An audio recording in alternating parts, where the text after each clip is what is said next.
Prensa con Gustavo Alegret. Las bolsas sienten el impacto de la guerra comercial entre Estados Unidos y China. ¿Terminará Theresa May obligada a aplicar un segundo referendo para el Brexit en Reino Unido? Y en Argentina, Macri llama a Cristina Fernández a la mesa de diálogo. ¿Habrá consenso político? Aquí comienza Club de Prensa con Gustavo Alegret.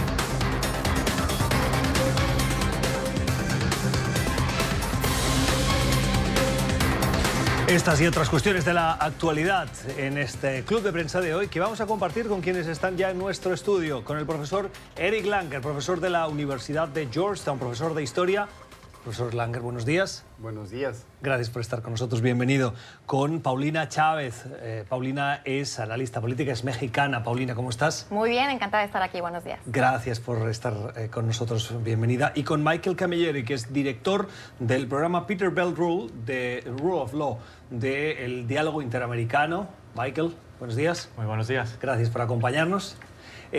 Quiero comenzar hablando de comercio y de las amenazas del presidente Trump a China en incrementar esos aranceles este próximo viernes. Saben que desde que llegó a la Casa Blanca, el presidente Trump ha tomado a China como parte de una negociación intensa para redefinir la relación comercial entre los dos países. El presidente Trump y su administración consideran que China está abusando de la economía estadounidense y desde entonces llevan meses negociando una nueva relación comercial.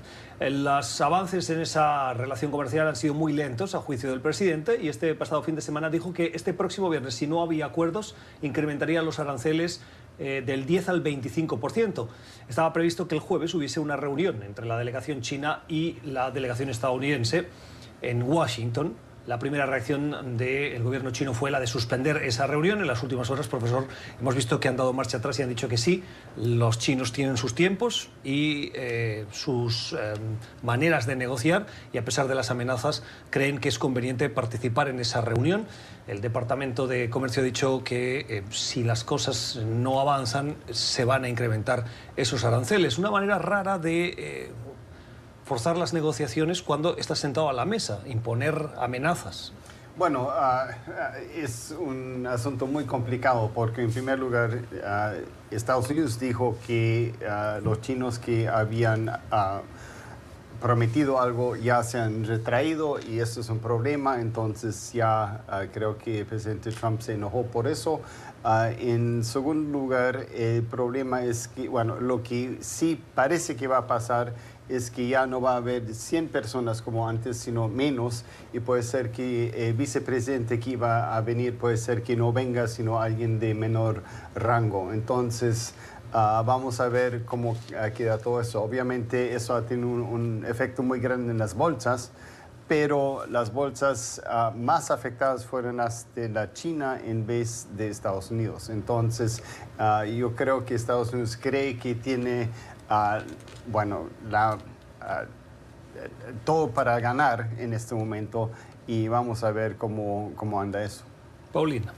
Sí, efectivamente hemos visto en los últimos días también el reporte de la economía estadounidense que pues sorpresivamente resulta que está muy fuerte en niveles históricos de desempleo. Entonces yo creo que también esto ha ayudado o envalentonado más bien al presidente Trump a pues digamos fortalecer o más bien quererles torcer un poco el brazo al gobierno chino para avanzar en esta negociación histórica. Vimos un cambio de tono en las negociaciones. Hace unas semanas se hablaba de un acuerdo que sería histórico, que sería monumental, épico, etcétera, un buen avance. Pero efectivamente lo que ha trascendido es que hubo un cambio de posiciones por parte del gobierno chino. Se retractaron de algunas cosas que ya al parecer habían sido aceptadas incluso por escrito, lo que desató pues esta reacción del presidente Trump, que también pues yo creo que es típica, ¿no? Ya los que hemos tenido la oportunidad de verlo durante estos 2 años, vemos que es de alguna manera el Trump by the book que ya conocemos, esta posición fuerte de salir a exhibir una imagen como de este negociador duro que quiere ahorcar o, digamos, presionar de una manera más intensa las negociaciones. Yo creo que hay que simplemente tener en cuenta que evidentemente al gobierno chino no le conviene ser visto como que está cediendo demasiado ante las negociaciones. Entonces creo que ahí habría que simplemente mantener el cuidado. Creo que por eso es que hay algunas negociaciones que se llevan a cabo, o la gran mayoría de ellas fuera del ojo público, para precisamente fortalecer las posiciones de los dos y que no parezca como que alguien está cediendo de más. Creo que eso sin duda no fortalece o no abona a que haya una solución constructiva, pero sí creo que también China, con las medidas que ha puesto en la economía china, ha fortalecido las exportaciones y de alguna forma se ha reducido la urgencia para un tratado comercial. Pero aún así creo que es inminente. Estamos hablando de dos gigantes, dos modelos económicos completamente diferentes, que por supuesto sería muy benéfico para la economía global que llegaran a un acuerdo benéfico para ambas partes. ¿Quién tiene la sartén por el mango, Michael? Porque si estamos al final de una ronda de negociaciones, parece que va a haber un acuerdo, y el presidente Trump sale con esta amenaza, si es que hay un acuerdo a punto de alcanzarse, puede dar al traste con ese acuerdo. Y si el acuerdo está ya firmado o preacordado y pendiente de firma, la victoria o la imagen que da el presidente Trump es: como yo les amenacé, ahora tengo acuerdo. Por lo tanto, la otra parte queda en una situación ciertamente un poco comprometida frente a la opinión pública. Yo creo que Trump está en una posición bastante fuerte, al menos lo siente así. Recordamos que desde la campaña Trump llega pegando retóricamente a China. Él no puede darse el lujo de llegar a un acuerdo débil. Él tiene que sacar provecho de este acuerdo, y ahora con las noticias económicas de Estados Unidos que indican que la economía está más fuerte que en 50 años, él siente que tiene la libertad para empujar lo más posible, lo más necesario, sin pagar un costo económico interno y político demasiado alto. Los chinos, por aparte, la información que yo tengo indica que están pues bastante frustrados con el estilo de negociación de Trump, pero finalmente quieren llegar a un acuerdo. Para ellos es demasiado importante mantener acceso al mercado de Estados Unidos, y están dispuestos a avanzar más allá de estas dificultades para alcanzar ese tipo de acuerdo, pero China tiene política interna también, y algunas de las informaciones que circulan indican que eso de echarse para atrás en este último momento, cuando todo indicaba que llegábamos a un acuerdo en el futuro cercano, es en parte porque hubo ciertas resistencias internas en el Politburo al momento de consultar el borrador de acuerdo, que implicaba algunos cambios importantes para el estilo de economía chino. Cuando se conoció la amenaza del presidente Trump, profesor, las bolsas se resintieron, particularmente las asiáticas, que abrieron con pérdidas, y lo mismo ha pasado con las bolsas europeas y con las estadounidenses, que son un indicador, primero, que puede visualizar los problemas que vienen en la economía, pero segundo, es un indicador que el presidente Trump le pone mucho el ojo y pone mucha atención.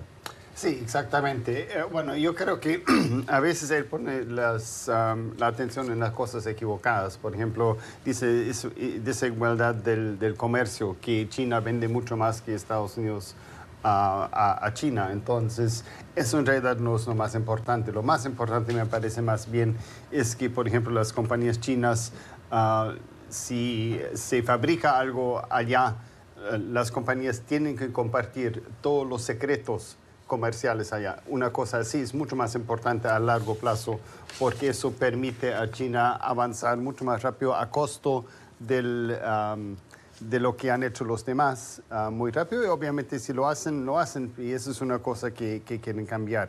Entonces eso, la bolsa en sí no es tan importante, y lo que él seguramente va a ver es que la bolsa de Estados Unidos hasta ahora, no sé cómo será en este momento, no ha caído tanto como las bolsas en China, y él cree que China está mucho más débil que Estados Unidos, porque más bien su crecimiento económico está debilitándose, y si hay esas tarifas que van a poner de 25%, puede caer se va a sacar un 2% de crecimiento económico chino.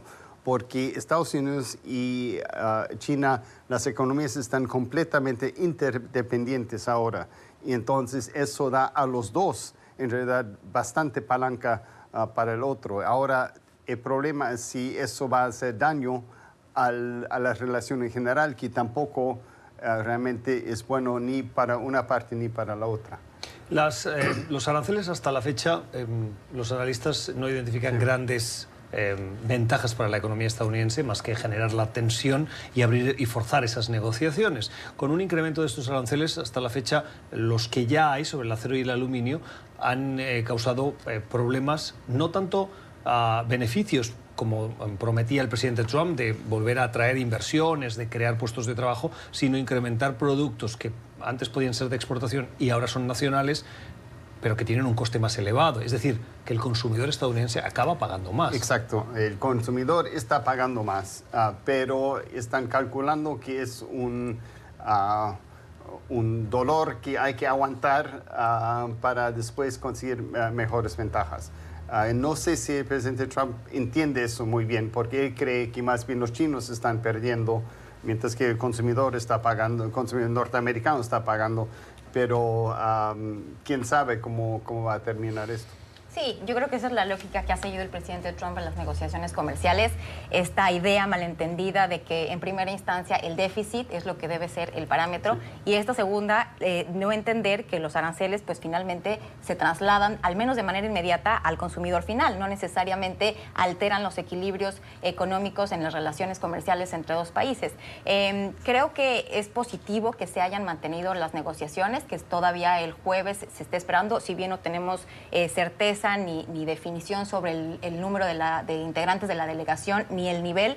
Creo que eso también ha sido reflejado en las bolsas, ¿no? Que si bien el día de ayer tuvieron una caída abrupta ante la incertidumbre que generó esta noticia, pues creo que hoy ya la estabilidad nos permite ver que al menos ha sido bienvenido el hecho de que se mantienen las negociaciones y que también, hay que mencionarlo, como lo señalaba, no es nuevo que el presidente Trump salga con un exabrupto de esta naturaleza vía Twitter y que ya después, al momento de ver los detalles y las negociaciones, pues a lo mejor se decida posponerlo o se decida finalmente hacer algún cambio. No sería la primera vez que lo viéramos y creo que está abierta esa parte para que se cambie de curso una vez que se hayan llevado a cabo estas negociaciones. Y el otro costo que tiene esto, obviamente, para Estados Unidos es cerrar los mercados para las exportaciones. En este caso, sobre todo, las exportaciones en materia de agricultura. Y en ese sentido hay una presión bastante fuerte de algunos senadores republicanos, sobre todo del Midwest, digamos, del centro del país, que son muchos estados con fuerte sector de agricultura, y que estarían presionando a Trump para no seguir en este camino de aumentar las aranceles. Incluso Chuck Grassley, el senador de Iowa, le ha dicho que no va a poner a debate el Tratado de Comercio con Canadá y México hasta tanto se retiran estos aranceles. Uno de los países que más atención le está poniendo, tal vez hay dos que más atención le están poniendo a esta relación comercial entre Estados Unidos y China, es Panamá y probablemente también Chile. Pero en el caso de Panamá, la presencia de China, las inversiones, el interés, sobre todo en ese proyecto internacional de nueva ruta de la seda que pasa por el Canal de Panamá, Estados Unidos teme ese incremento de la presencia china. En las elecciones del pasado domingo, Laurentino Cortizo, el nuevo presidente electo del país, advirtió ya en una de las primeras declaraciones que ha ofrecido de que hay que ponerle atención al incremento o a la presencia china en Centroamérica. De lo contrario, Estados Unidos, en su propia casi frontera, estará perdiendo la influencia que ha tenido hasta ahora. ¿Tiene razón Cortizo, Michael? Tiene razón, pero no solamente Centroamérica, sino toda América Latina, me parece. Seamos honestos, digamos, Panamá viene coqueteando con China por un tiempo. En 2017, digamos, reconoció formalmente a China. Yo recuerdo que cuando expandieron el canal de Panamá, el primer barco en pasar por el canal ampliado fue un barco chino, digamos. En ese momento Panamá todavía reconocía a Taiwán, así que desde hace tiempo ya Panamá está en este juego de tratar de atraer a ambos países para invertir en el país, pero creo que hay un punto más amplio y tiene que ver con el enfoque de la administración de Trump sobre la influencia china en la región. Cuando Mike Pompeo estuvo recientemente en la región, sobre todo en Chile, dio algunas declaraciones que no fueron las primeras, bastante fuertes sobre el estilo de relaciones que quiere China con la relación, hablando de hacer caer en deuda a las economías de América Latina, de obligarlas a transferir tecnología, de no proteger su propiedad intelectual, de fomentar la corrupción, digamos, unas acusaciones bastante fuertes, algunas creo que con algo de fundamento. Hubo un reportaje importante en el New York Times hace un par de semanas, por ejemplo, sobre un sistema de espionaje que vendió China a Ecuador en la época de Correa, que sigue, parece, en funcionamiento ahora. Un sistema de espionaje que es, por los detalles que vimos, es absolutamente invasivo. Es el reconocimiento facial, la ubicación de cámaras en gran parte de las zonas pobladas, el seguimiento de individuos que permite al Estado ecuatoriano tener un control sobre la población que incluso podría sobrepasar los derechos fundamentales o básicos de una democracia. Y fue presentado a la población como algo para combatir el crimen, pero finalmente fue una herramienta para hacer espionaje contra los opositores del presidente Correa en ese momento. Así que claramente hay preocupaciones válidas sobre el tipo de relación que tiene China con América Latina. Pero la manera en que la administración de Trump ha enfrentado eso ha sido sermonear en vez de competir. Renovando o reviviendo la doctrina Monroe, retirando del TPP, ¿no? del Tratado de Comercio del Pacífico, digamos, en vez de hacer una oferta competitiva que hace que los países de la región quieran tener o seguir teniendo relaciones con los Estados Unidos al mismo tiempo que amplían sus relaciones, sobre todo comerciales, con China. Parece que el secretario Pompeo y otros funcionarios piensan que con un discurso fuerte en un club de comercio en Chile van a convencer a los países de la región a hacer cosas contra sus propios intereses económicos. Sí, bueno, en primer lugar, Panamá quiere ser el centro financiero de toda América Latina. Esa es su ambición y lo ha logrado hasta cierto punto, especialmente con el canal ya allá, y el canal realmente está muy bien administrado. Pero para volver al tema que dijo Michael, sí, yo creo que hay un problema básico de la política de America First de Trump en América Latina. Y eso es que es una política punitiva o hasta por lo menos, bueno, yo quiero todas las ventajas, ustedes hagan lo que quieran, yo voy a sacar lo que puedan negociando, lo que sea. Mientras que los chinos son mucho más inteligentes y dicen, nosotros venimos, les vamos a dar cosas. A ver, sí, un préstamo, pero un préstamo blando por pocos intereses, por mucho tiempo, pero igual puede mostrar que su administración entonces está construyendo, está haciendo cosas para la población y todo eso. Y a corto plazo eso es muy, muy atractivo, mientras que, y hasta seductivo. Pero y cuando Estados Unidos dice, no, nosotros queremos lo mejor, y así tiene todo así capitalismo y queremos solamente comercio y tiene que ser así por la empresa privada y todo eso. Eso no es un discurso que se vende muy bien en América Latina y así los chinos están logrando mucho ahora en América Latina, aún solamente por su discurso. Desde el punto de vista de la relación de México con China, Andrés Manuel López Obrador ha supuesto un cambio en la relación bilateral de los dos países respecto de Enrique Peña Nieto. Pues yo creo que al igual que con el presidente Peña Nieto, pues está haciendo un análisis de cómo pueden tener una mejor relación, una relación más dinámica. Lo que es una realidad es que las economías, tanto de México como de China, no son complementarias, son economías similares.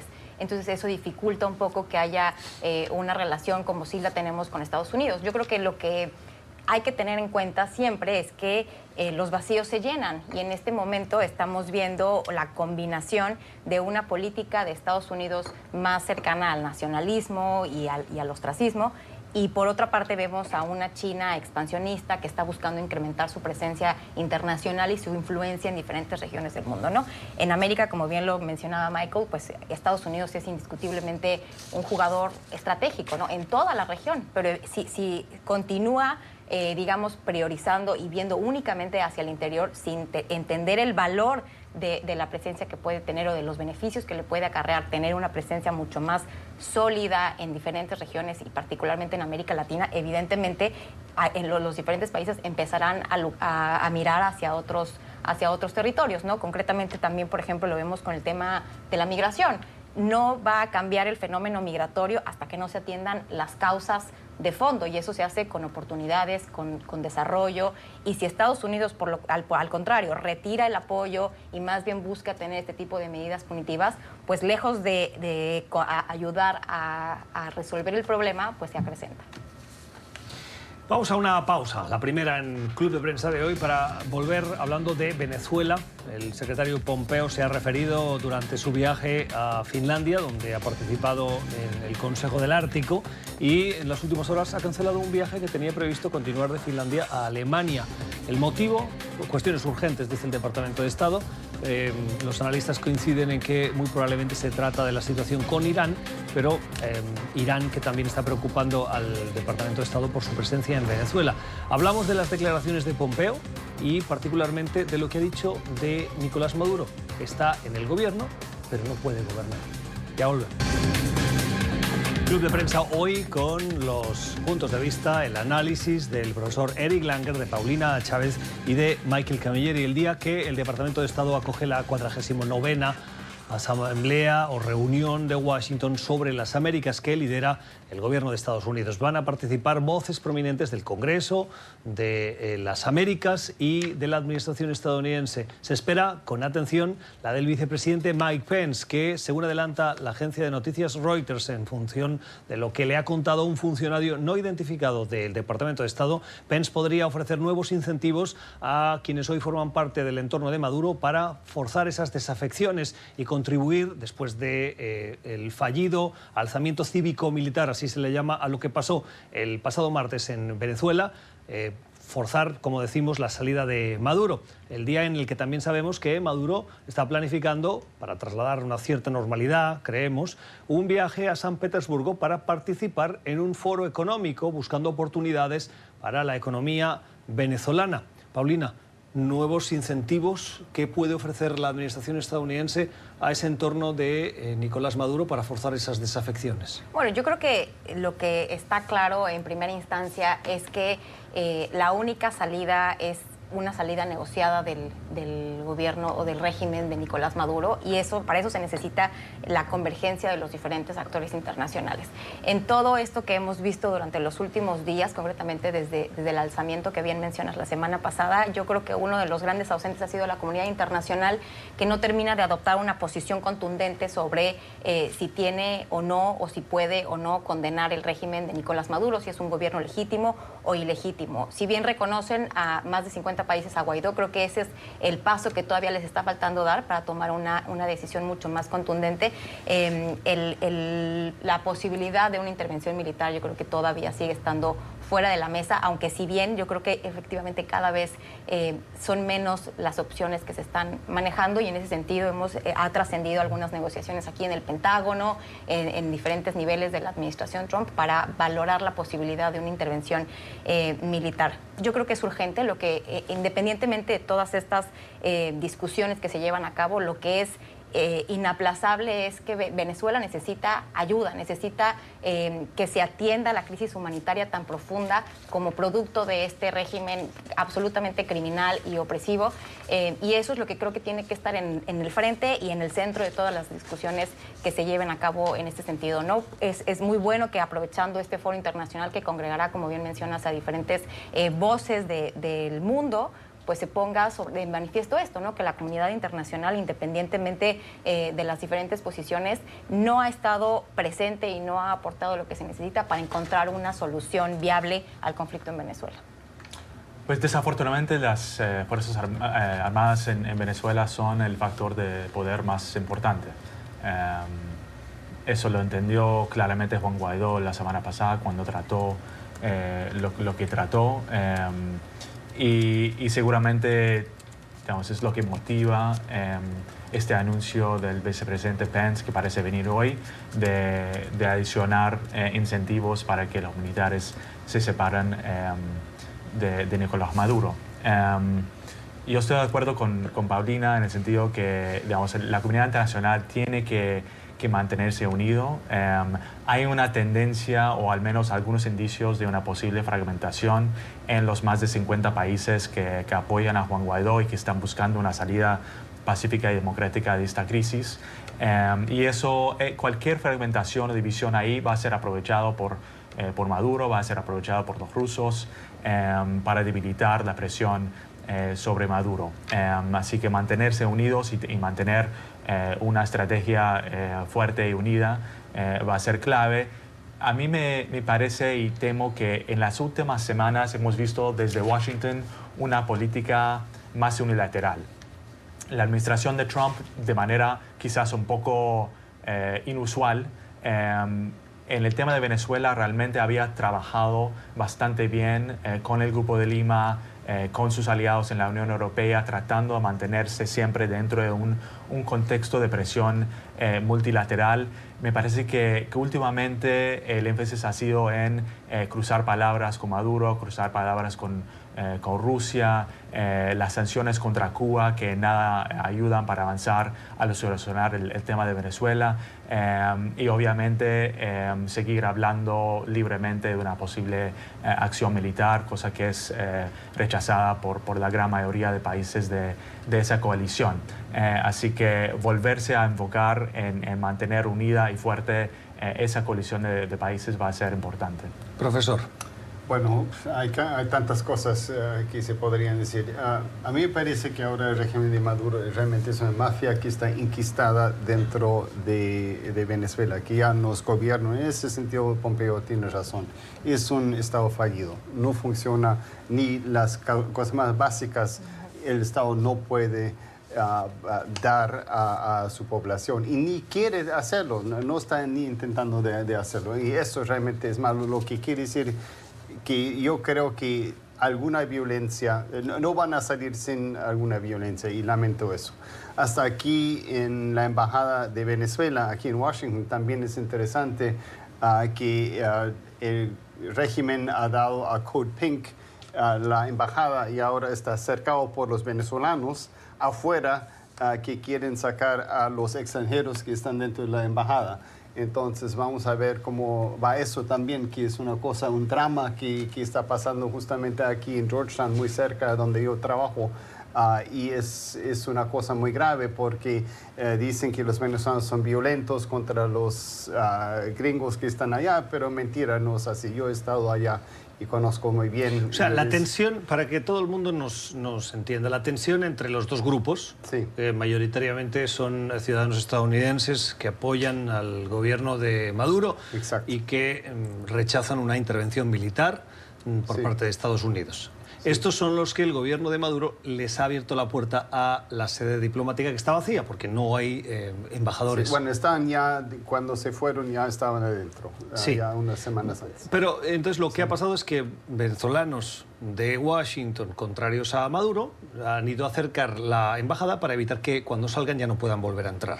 Y eso ha generado algunos episodios de tensión, pero mayoritariamente conviven con un cierto intercambio de exabruptos, por decirlo así, en los momentos más tensos, pero no ha llegado a mucho más. No, solamente lo que quieren hacer ahora es sacar a los extranjeros que están dentro de la embajada, no dándoles más comida. Jorge Arreaza, que es el canciller de Nicolás Maduro, ha dicho que el gobierno de Estados Unidos tiene, de acuerdo a la Convención de Viena, que proteger esa sede diplomática como una suerte de amenaza.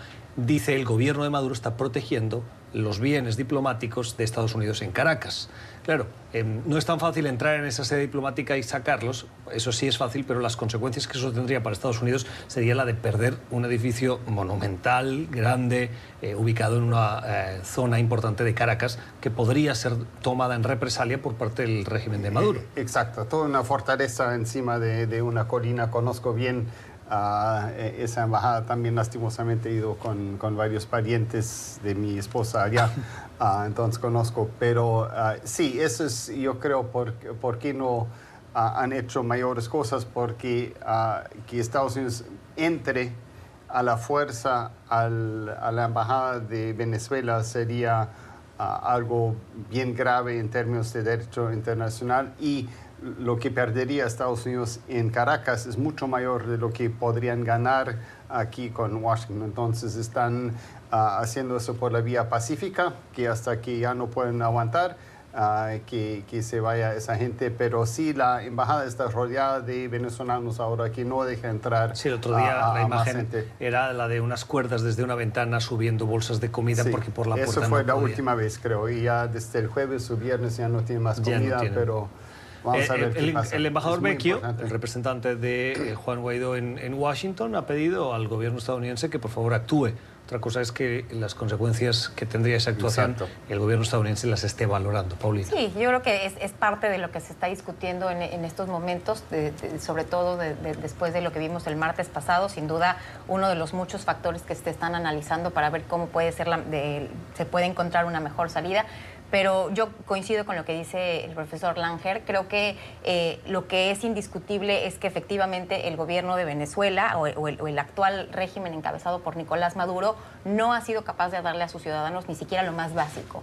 No tienen agua, no tienen electricidad, no tienen medicinas, no tienen acceso a servicios Comida. completamente básicos, comida, efectivamente. Entonces creo que eso es lo que tiene que estar en el centro de la discusión, independientemente de todas los demás acontecimientos o los demás desarrollos diplomáticos que se puedan generar a partir de una discusión de esta naturaleza. Creo que el centro tiene que ser esta crisis humanitaria, que es inaplazable que la comunidad internacional adopte una posición mucho más contundente.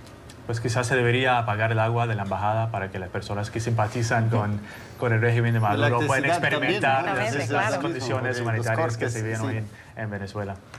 Interesante. Vamos a hacerle un seguimiento a lo que está pasando en el Reino Unido. Saben que Theresa May tiene el difícil reto de encajar todas las piezas de un complicado puzzle, que es el del Brexit. Los británicos se expresaron, abrieron negociaciones difíciles con la Unión Europea, se alcanzó un acuerdo, volvió al Parlamento británico y allí ha tenido más problemas que en las negociaciones con Europa, me atrevería a decir. No hay acuerdo dentro del gobierno británico ni del Parlamento británico para consensuar esa propuesta, y Theresa May por enésima vez reabre las conversaciones, pero esta vez, profesor Langer, con una diferencia, y es que si no hay acuerdo, ya Theresa May está hablando sobre la posibilidad de convocar un segundo referéndum. ¿Lo utiliza como arma de presión para la negociación o realmente como la única salida que le queda al desaguisado del Brexit? Bueno, quién sabe en este momento. Hemos hablado tanto de Brexit y todavía sigue esto y no hemos logrado nada. Theresa May al principio en realidad estaba en favor de quedarse dentro de Europa, cuando entonces ella tomó el liderazgo del Partido Conservador, cuando dijeron que sí tenía que salir, entonces ella dijo, sí, voy a ser la dama fuerte como la Margaret Thatcher y todo eso, y voy a marcar otra pauta, y no pudo. Entonces yo creo que por fin se está dando cuenta que la opinión pública dentro de Gran Bretaña es tal que ya quieren dejar de lado eso y volver a la Comunidad Europea. Obviamente no sabemos porque tiene que haber otro referéndum, pero a mí me parece que de lejos es lo más sensible. Obviamente yo estoy mirando eso desde afuera y no estoy adentro, pero yo creo que un segundo referéndum ahora podría mostrar, y creo que muy probablemente, que quisieran más bien mantenerse dentro de Europa, en la Comunidad Europea, porque si no, las consecuencias que no habían pensado que iban a ser tan graves son sumamente graves, y más bien el costo que ellos tienen es mucho menor que el costo de salir. Y vamos a ver cómo va a ser eso. Sería muy sensible. Brevemente. Sí, simplemente yo creo que todo este proceso del Brexit ha evidenciado más bien todas las razones que tendrían los británicos para mantenerse dentro de la Unión Europea y no para salirse, ¿no? Creo que el hecho de que no hayan logrado generar un acuerdo hace evidente que hay incentivos poderosos y hay sobre todo algunas cuestiones políticas, económicas, que no quieren perder al ser miembros de la Unión Europea.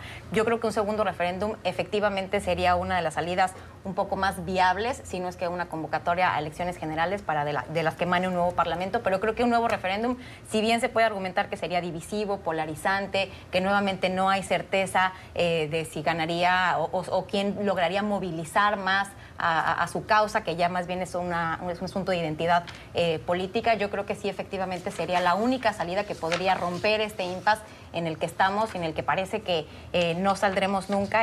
Ha sido un verdadero desastre y sobre todo muy costoso para la propia Gran Bretaña, ¿no? que ha visto cómo se ha afectado su imagen a nivel internacional, su posición de poder como parte del G7, la incertidumbre económica que ha generado todo esto. Entonces creo que indiscutiblemente ya se tiene que dar algún paso en esa decisión, y creo que las encuestas que se han levantado en los últimos meses después del referéndum de 2016, me parece, han sido consistentes en ese sentido, ¿no? La gente, si bien es una ventaja corta, favorecería, ahora que tienen toda esta información, mantenerse, y creo que le tienen que dar esa oportunidad a la gente de expresarse nuevamente. Sí, claramente el Brexit ha sido desastroso para el Reino Unido y finalmente se abre un camino democrático para que el pueblo del país pueda volver a analizar ese tema. Me parece que es muy tarde, digamos, pero finalmente ha llegado la posibilidad de plantear otro referéndum, que sería lo más lógico. El problema fundamental que ha habido es que dentro del partido de oposición, el Partido Laborista, hay elementos que simpatizan con el Brexit, incluyendo al líder Jeremy Corbyn. No ha habido desde el Parlamento alguien que realmente plantea con fuerza, como sería, por ejemplo, el alcalde de Londres, la posición de volver a considerar si el Brexit es viable o no. Así que parece que ahora hay suficientes presiones desde dentro del Partido Laborista sobre Corbyn para que él obligue a Theresa May a buscar otro referéndum, y parece también que May en ciertas condiciones estaría dispuesto a ceder a esa demanda. Así que para mí es una buena noticia que finalmente se pone sobre la mesa esa posibilidad. Hay que decir que el análisis internacional es muy coincidente con los puntos de vista de nuestros analistas, la necesidad de ese segundo referéndum para revertir un Brexit que a todas luces es visto con malos ojos. Ahora bien, desde el punto de vista del impacto que tendría en la democracia y cómo los británicos ven a sus partidos políticos y su derecho a decidir en ese referéndum, eso tendría consecuencias, y es donde los británicos, y particularmente sus políticos, están calibrando, midiendo el impacto que esto tendría, porque a lo mejor hoy solucionas el problema del Brexit, pero mañana te encuentras con la puerta abierta a candidatos populistas que acaban con un sistema de partidos y con una institucionalidad que pues a todas luces ha funcionado bien en la democracia británica. Bueno, el tema del Brexit siempre sobre la mesa, lo ha estado en los últimos 2 años y lo continuará estando. A finales de este mes, en Europa se van a celebrar elecciones al Parlamento Europeo, unas elecciones que, por cierto, esta mañana se ha confirmado que el Reino Unido, a pesar de ese proceso del Brexit, sí va a participar, lo cual es una buena señal para la Unión Europea, que ve con buenos ojos esa presencia de los eurodiputados ingleses y del Reino Unido en las instituciones europeas. Pero al caso es que frente a esas elecciones y el creciente número de partidos populistas en los diversos países, muchos de ellos coordinándose, muchos de ellos en posiciones de extrema derecha, la mirada de las autoridades comunitarias está en las redes sociales y particularmente en plataformas como Twitter, Facebook e Instagram.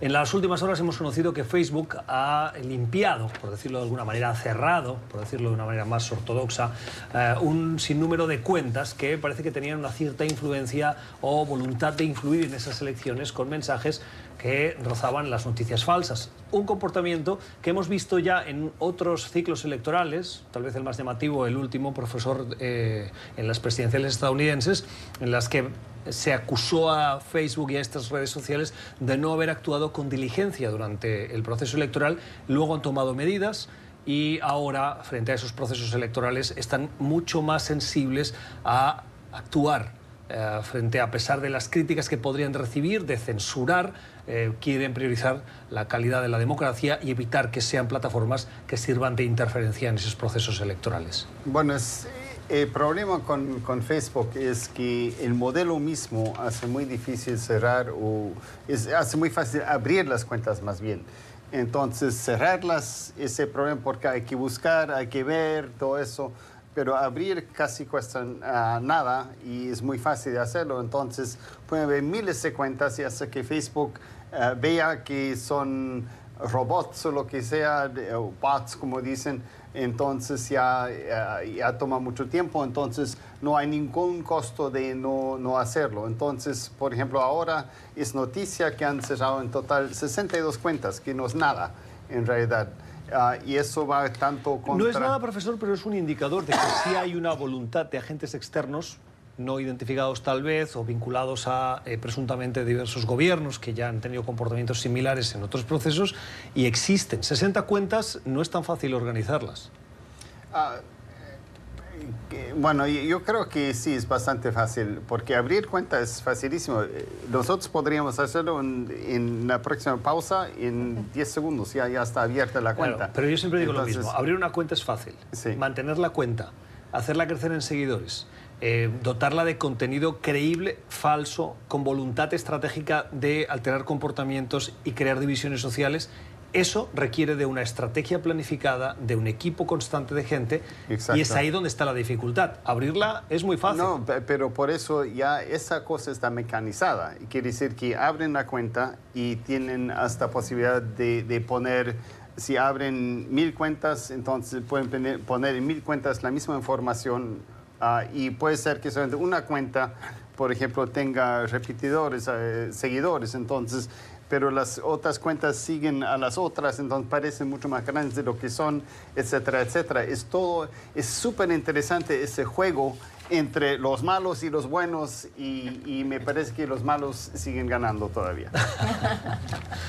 Paulina. Yo creo que como bien dices, Gustavo, te requiere mucho tiempo, es difícil y no es necesariamente rápido ni fácil generar como contenidos interesantes y que despierten la intención de los seguidores de involucrarse con esa cuenta. Lo cual yo creo que nos hace pensar que evidentemente cada vez es menos probable que cuando vemos este tipo de cuentas sean producto de un movimiento orgánico, ¿no?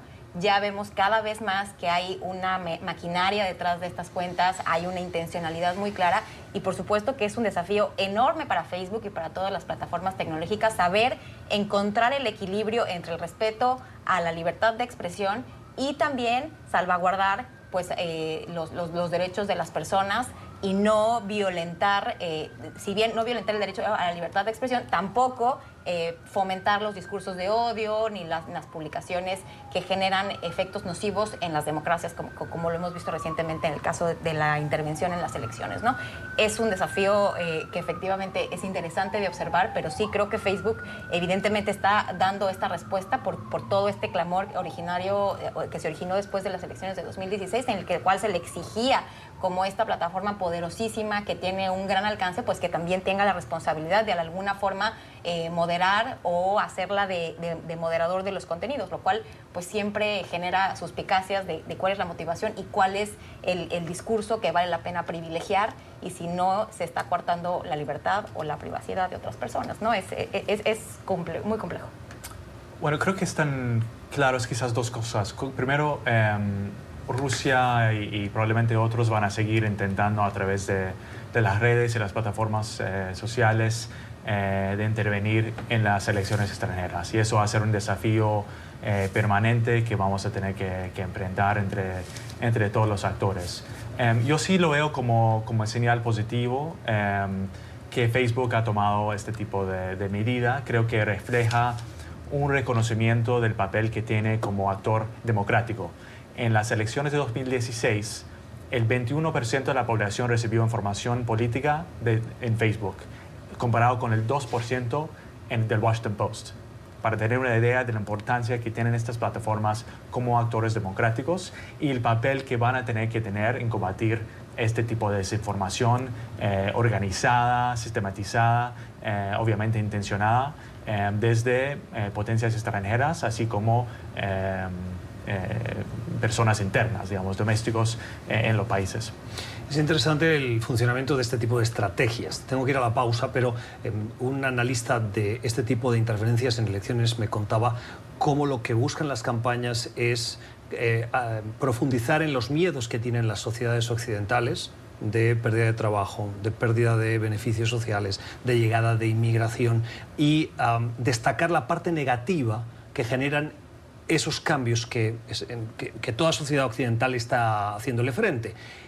Y eso, por ejemplo, a grupos en Estados Unidos afroamericanos y todo el tema racial, o a colectivos de personas mayores en Europa que enfrentan un problema de regeneración por la falta de nuevos nacimientos, o de los jóvenes por falta de oportunidades, etc. Y es frente a esos miedos cómo partidos populistas llegan con mensajes muy fáciles, muy sencillos para problemas complejos. Y de esa manera destruyen el bipartidismo habitual y crean problemas en parlamentos donde hay múltiples actores, algunos de ellos generando mucho ruido, y partidos fuertes muy debilitados.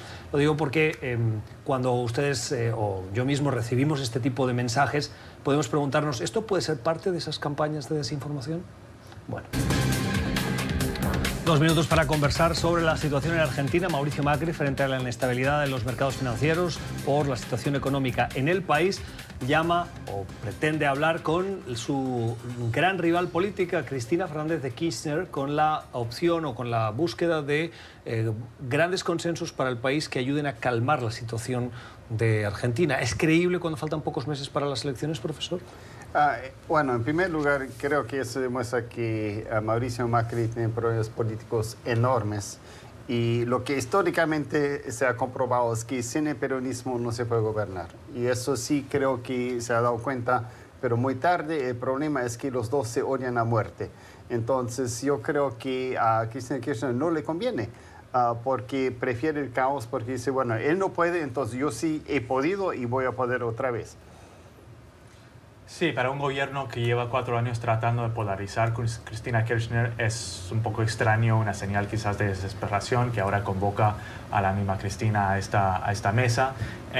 Poner unos puntos de consenso económicos sobre la mesa para dar confianza a los mercados sería obviamente algo positivo, pero parece difícil en este contexto electoral en el cual las encuestas no son tan favorables para Mauricio Macri, y se empieza a hablar incluso de que puede ser reemplazado como candidato de Cambiemos por la gobernadora de Buenos Aires, María Eugenia Vidal.